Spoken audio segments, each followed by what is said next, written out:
પણ એ લીલને જો પાછી કરો તો પાણી ચોખ્ખું દેખાય.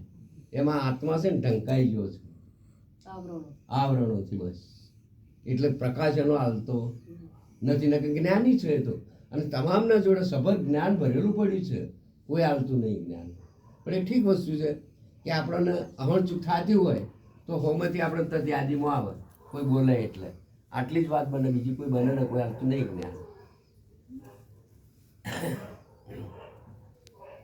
એટલે સંતનો સંત આજે આપણે બધાને મોક્ષ મળવાનો છે. પહેલાં મોક્ષ તો સમજવો પડે ને આપણને.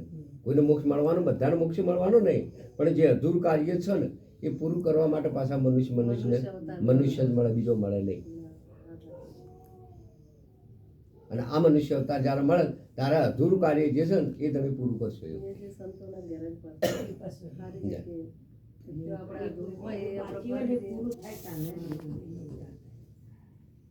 જન્મમાં જો કદાચ લેવો હોય તો મળી જાય છે, પણ આપણા સમજણ હોય ને આપણે મજબૂત હોય તો નકર ના મળે કદાપી.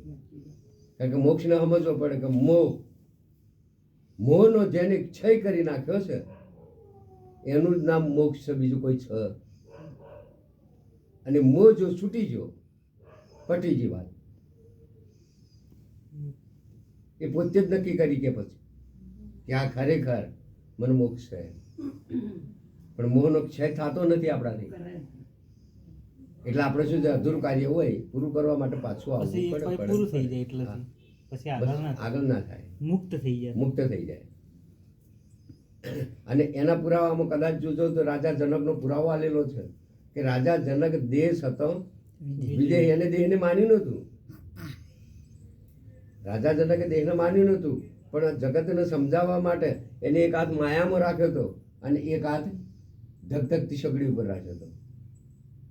પણ પેલો માયાવાળો હાથ છે ને એ સુખદેવને દેખાણો, પણ પેલી ધગધગતી સગડીવાળો હાથ દેખાણો.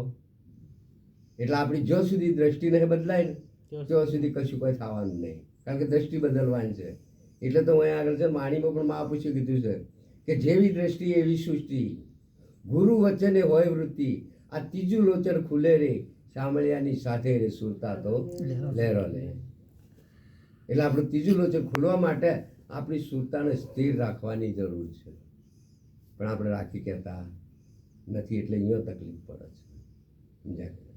અને આ વાત છે ને એ તમામ સુરતા જ સમજે, બીજું કોઈ સમજતું નથી. આપણે મનના ગુરુ કર્યા છે, પણ સમજવામાં સુરતા જ સમજે અને સુરતા જ આ વાતને નક્કી કરે, બીજું કોઈ કારણ નહીં, સમજાય.